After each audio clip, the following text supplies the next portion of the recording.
Hello and welcome to Flashback Generations, Hello. episode 22. It's myself and Pete, and we're continuing our Imperial Assault, run through all the characters. Today we're focusing on one of the less used skirmish much maligned, characters. The Eweb engineer. Yeah. Which, honestly, I have never seen one. Skirmish, yes. Oh, sorry, skirmish, no. Campaign, yes. Yeah. It's one of the few units that I think doesn't work in skirmish. Let's find out why. If we go through its character. So we got grey and red one. Pete, if you want to run us through the guy. Yeah. So Eweb engineer. He is we're night driving. So bear with me. He's a trooper. He is a trooper. Which is interesting. I didn't really pick up on that massively, but he's a heavy weapon as well. That's his keywords. Yeah. This is the non-elite version. He's got 5 health, speed 2, which is atrocious, obviously. Speed 2 is just, that's a bit. Speed 2? I didn't even realise that. Speed 2 and 5 health. What else? Yeah, okay, well, sorry, before we do... before we start ranting. Right, black dice for defence, whatever. Yeah. His attack is obviously reasonably awesome. It's blue, red and yellow dice. Shooting attack. So yeah, range, surge and heavy damage. Damage, so that's not... Right, his surge abilities are he's got +3 accuracy all the time.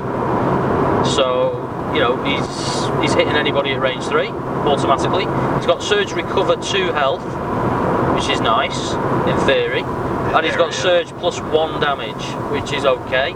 But for a massive gun, a little bit weak, maybe. I think he's missing. Honestly, I think he's missing more surge abilities. He's got a blue and a yellow dice there, aching for surges. He needs more range if he can't move, properly. But can't he move and shoot? Right. Well, No. If we go on to his little special bits, he's got the tripod rule, which is during your activation, you cannot voluntarily exit your space if you attack. And you cannot attack if you exit your space. So he's also got, this goes hand in hand, assault, which is you can perform multiple attacks each activation. So you can either move twice or shoot twice, pretty much. But that's so rubbish because he's got, a dead given is this guy. You pair him up with the officers because the officers can make him move. Yeah. But the officers are pushing him too. They're pushing him 2 and he's got 2 himself, so between the 2 of them they can make him do a normal move. Okay, in my head, to make this list work, you need to have 4 officers and you need to then have enough of these guys that you actually need to make it worth taking them. Yeah. The thing about this, though, why it doesn't work is because you're basing a list off something that can't move, pretty much. It's a very slow list, whichever way you look at it. If you're looking at any of the scenarios, they're all just going to screw you over half the time anyway. Yeah, they're going to get here and do this, get there before the other guy. Yeah. Let's look at drinking dealings, for instance. Okay, the cantina. You have to go up and you interact with someone. Your opponent's just going to be sitting there going, okay, great, I can just interact with stuff because they can't actually. Yeah, it's going to take them half an hour to get it. Or what these guys, their biggest bugbear is people can move one out of a corner, shoot them, and then move 2 back into a corner. Yeah. And so they're going to get shot, and then the people are just going to be laughing about it. Yeah, your average guy, if he's got nowhere to shoot, he can go 1, 2, 3, 4, 5, 6, 7, get to a better position, or 8, or 9, or 10, or whatever. This guy, if he does that, he's going 4. So it's going to take him ages to get anywhere. To get anywhere. So it's a very easy thing to avoid. Yeah. You're literally, I don't know who would be taking these. I've never seen. Have I seen him? I saw him once, but that was a guy who just literally ripped open some boxes to be the spare player, and he just liked the look of the miniature and he stuck it in there. I'll make another point about this. For 6 points, they've got the same gun as those tanks that we were covering a while ago. Oh, the repulsor tank, yeah. Yeah. But they've got the same gun, but they can't move, and the tanks are just better, more life. Yeah. Not that I think the tanks are good, but they've got more merit to them. Yeah. So pretty weak. So we'll have a quick look at the red one, the elite version. Yeah. Let's chastise that one too. Okay, so this guy's 8 points, so two more points. 2 points less than the tank, I'm going to point out. Okay, He's got 7 health this time. 3 less than the tank, yeah. Yeah, he's got speed 3, 1 less than the tank. I think the tank's speed 5. Oh, maybe speed 4. I can't remember. Yeah, speed 4, I think. Tank's speeding it faster. Okay, yeah. He's still got the black defense die. He's still got the same blue, red, yellow shooting attack. Yeah. He's got +1 block all the time. That's okay, but the tank has +1 block, +1 block or +1 surge block. Yeah. So this, he loses again. Okay. Yeah. This guy has got +3 accuracy again, like the other one. Yeah. He's got surge recover 2, which is a little bit better, and surge +2 damage. He's got the same rules, tripod, so he can move twice or shoot twice. Yeah.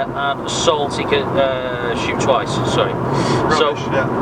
Well, the assault is a great rule, but you have to be able to move or be in a position to use it. well, yeah. So this guy, if he moves at all, he can't shoot that round. He can go 6, a little bit better. It's not the 8 that the average guy can go. It's not far off, but with one officer behind him, he could make a decent move. Right. But that's spending another 2 points to make him move properly. I'm going to point out, because we were focusing on the skirmish side of the game, that's why we can rubbish them. In campaign mode, on the other hand, they get to sit down and defend an area which the rebels Well, yeah, it's a different story. In campaign, it's generally different. So in campaign, they're actually pretty good for 6 points. it's defending corridors and holding up the rebel players, which this guy's good at in campaign. So I mean, I think you hit the nail on the head there. Really, this guy is built. It seems to be built for the campaign. You know, he sits still. He's terrifying at the end of a corridor in campaign. In skirmish, though, you just walk the other way because most of the scenario maps are in a circle. I feel like in skirmish, these guys should have been really cheap. Maybe just to balance them. Like if these guys are 2 points, you still wonder if you're going to take them. You probably would for 2 points, but you know, they're not an auto take. No. So I mean, overall campaign, yeah, they're good, and you're made to use them quite a lot in the campaign. They're part of the starting setup, you know, and the reserve groups and stuff like that. So you see them a lot in the campaign. Skirmish, you never see them, and I think we know why. Okay, so we'll have a look at these 2 command cards. We will start with the 0.1. So this is Cruel Strike, which is a 0 point card. You can have 1 in your deck. It's any figure can use it, and it's 1 special action. Perform an attack. This attack gains Surge, Pierce 1, Weaken. I thought this was an interesting one to put in with these guys because at least they have enough dice to try and roll to try and do something with it. Yeah. I don't think it necessarily works with these guys at all, to be honest, because frankly, Well, does it work with it? It doesn't do much with anybody really. no. So we basically Pierce 1. All right, it's better than nothing. Weaken, again, just about better than nothing. Weaken is the one that we poo-poo quite a lot. It can be, I don't know, it just doesn't do enough. Weaken, does it? It's very weak. We've said that before, we'll say it again. It'll stop the odd cheeky surge, or stop one of your surges being blocked, if anybody remembers to resolve it properly, which most people don't. Yeah, but what this is doing is costing you a slot in your command card deck. And is it a point? It's a 0. Oh, 0. It's a 0, which to be fair it should be. It doesn't set me on fire, I must say. If that one was -1 point, I wouldn't take it. Yeah, pretty much. Okay, let's move on. Yeah, no, don't bother. Okay. Don't bother with that one. Covered. Yeah. Okay, now we've got Marksman, which is a 1 point card, and you can have 2 of these in your deck. Right, This is any figure used before declaring a shooting attack. Figures do not block line of sight for this attack. Okay. Right, that's pretty massive because there's a lot of figures that actually have this built into their rules already. You know, There is on the Reb side. The Rebs do, and the HKs. The elite HKs do, don't they? They do. So, you know, people are getting this more and more, it would seem. I like it a lot because it doesn't cost an action and it doesn't do anything. It's something that your opponent can't plan for either. You know, when they're trying to protect someone and they can put a load of bodies in front of that character, they got 1 wound left, and you suddenly pull this out, your opponent's face will drop. You know, that's, you know yourself, you've got them on the ropes. Yeah, it can be like 1 square, 2 squares difference between, oh, he's safe, you know, my Luke Skywalker with 2 lives left, and then suddenly you pull this out and no, he's not so safe. it's a good card. I don't see a lot of people using it, and I think the problem with it is that it's 1 point. Yeah, I was going to say 1 point, and you can have 2 in your deck. It's, I think the 1 point makes a lot of people. Makes people look elsewhere first. I think definitely. Yeah, and it's situational as well. I think most people like to have like, let's say for instance, you can get your recovery in there. That's one point as well, isn't it? 2 lives back. Yeah. Something like that. So, I mean, you know, looking at that recovery, yes, I can use it with every single troop, and everyone can use it all the time. This, on the other hand, is very situational. That you're going to be blocked off, and you haven't. You know. Yeah. Also, I think that you'd have to be a bit of a bad player to have your corridors full of troops that you can't actually use this. Yeah. So. Yeah, you should be cycling. You shouldn't be blocking your own line of sight ever. No, unless you stretch some distance, you know. You should have more foresight about how you're going to do it. So you know, whatever. If everyone's going to move forward, well, move the back guys first and take the long range shots, and then by the end, you're going to have that. You know, the shot that actually can the closer shots, but they've already they're blocking people who've already shot. Yeah. So you don't care. I wonder. You can't use this in conjunction with other things, I assume. But you know, I'm trying to think. Leia makes someone shoot. Can she get them to shoot through someone? I assume not. Yeah, you can, because Leia shoots somebody. There goes my phone. Yeah. Can you grab that side if you get a minute? That's it. It's that. Yeah. Oh, phone's flying around the cabin. Yeah, Leia could shoot somebody. Fine.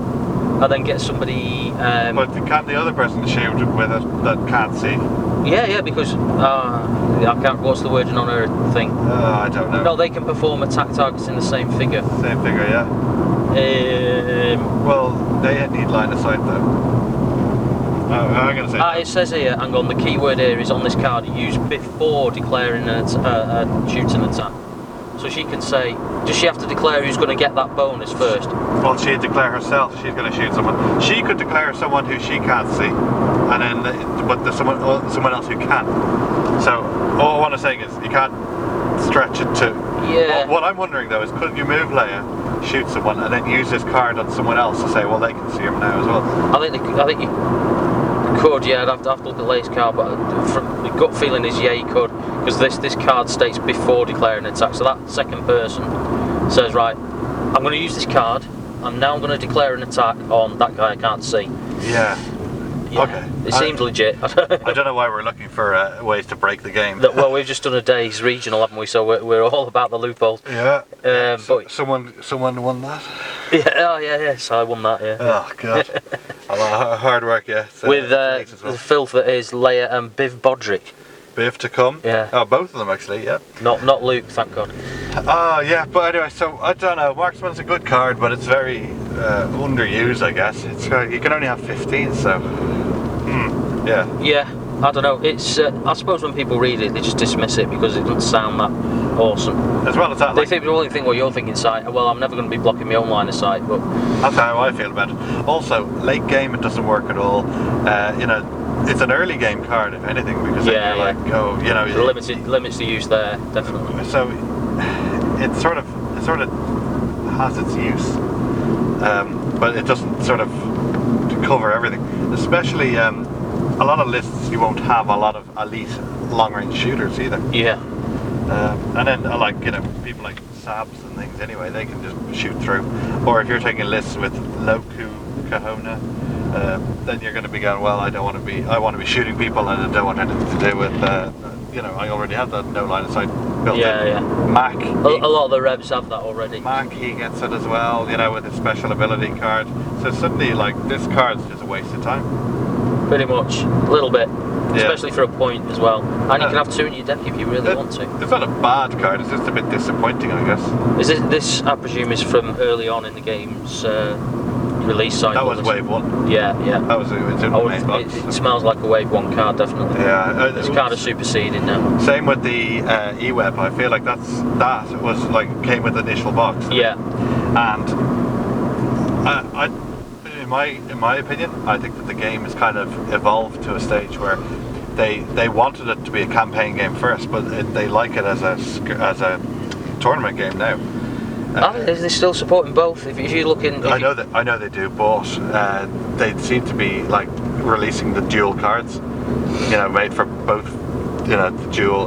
Yeah, well, we've had another character released this weekend, haven't we? Who's got a campaign mode and a skirmish mode. Yeah, but that's I feel Blaze, like is it? Eweb would have been, if Eweb was released today, they would have thought. Yeah, he probably would have a skirmish mode card. Yeah. This doesn't work in skirmish. Yeah. How do we make it better? And well, to be honest, I think I like his rules. I think, you know, it makes sense. You know, you can't start dropping the tripod rule or whatever. You know, I like that, but they just need to make him cheap. The Eweb is as effective as he was in the film, i.e. not at all really. You know, in a rapid skirmish, the guy sets it up, gets blown, gets shot at, and then that's it. He packs up for the day. What do you think? And what do you think of the model? The model is awesome. Slightly odd because it's the only instance we've seen. Well, not now probably, but for a long time it was the only instance we saw of the scout trooper type armour. It's a little scout trooper guy with, you know, shooting his World War I style almost Eweb thing, and he's got the cable coming off it and the box of ammo or plasma or whatever it is they use for fuel underneath. It's a bugger to paint. I've painted 2 of them. I've not quite finished them, never got around to finishing them, but the sticking point is the scout trooper armour. You've got to dig on the internet unless you've got a memory, you know, steel trap memory. Where's the black bits, where's the white bits? You know, it's awkward, and plus he's hunched over, so you have to poke your brush in all the nooks and crannies. Tricky one to paint, but yeah, nice little model. It suffers with resin. I don't think I'm much of a fan. No, well, it suffers with resin bend. Every one I've ever seen has got a bent barrel, which people have bravely tried to put under the hot tap and bend back into shape, but you know, they all look slightly banana-esque. But yeah, it was a brave attempt at the model. I think I'm like a 4 out of 10 for that. It looks like it was quite an irritating sculpt to do because it's got all sorts of bits and 3D on it. And what about, you know, one of the things I don't like about it is I don't like its name. Yeah, Eweb. Eweb Engineer. It sounds like, is this guy going to fix something? Well, it's again going back. Company? I'm no military, you know, buff at all, but engineers were something to do with shooting or bombing back in the day in real life, you know, and not the guy who goes and fixes the bridges. I don't know, it's something to do with that, but where the Eweb comes from, I forget. I think I looked it up once, you know, in the fluff. Eweb. Eweb. Yeah, Eweb, like, you know, that's very like... It sounds like somebody from 1992 describing the internet, doesn't it? Yeah. Oh, I'm just going on the Eweb, you know, to buy some books off Amazon. I'm going to surf or something. I want to surf the Eweb in superhighway. It's like, what? That's one of the things that bugs me about him. They're like, hey, why couldn't he be like the assault gunner, marine guy, whatever? Yeah. Or the machine gunner or something, you know. The heavy gunner. Oh, you know, I know they got the heavy troopers, but... There's in Battlefront they've got there's 2 versions of it basically. There's one that's on the map already, which is called something else, which is much more macho sounding. I forget what it is now. And then you've got a drop that you can, you know, temporarily deploy a little Eweb. You know, so somebody shoots you from the distance and it's like you were killed by an Eweb, and you're like, that's irritating. You know. But the other name's better, but I forget what it was now. It's a slightly beefier version. Alright, well, let's stop moaning about the Eweb now, and we'll both put it down as it's a bit of a failure. Yeah, it's a shame. It's a shame because I do like you know, the little guy in the film comes on, you know, and sets up and then just gets blown up, doesn't he? Yeah. It is. And that's kind of what he does in the skirmish as well. Right, no, he doesn't show up. He's too slow. Yeah, that's it. Yeah, he's late. He's late for every game. Anyway, cheers for listening, guys. Yep. See you later. Cheerio. Bye.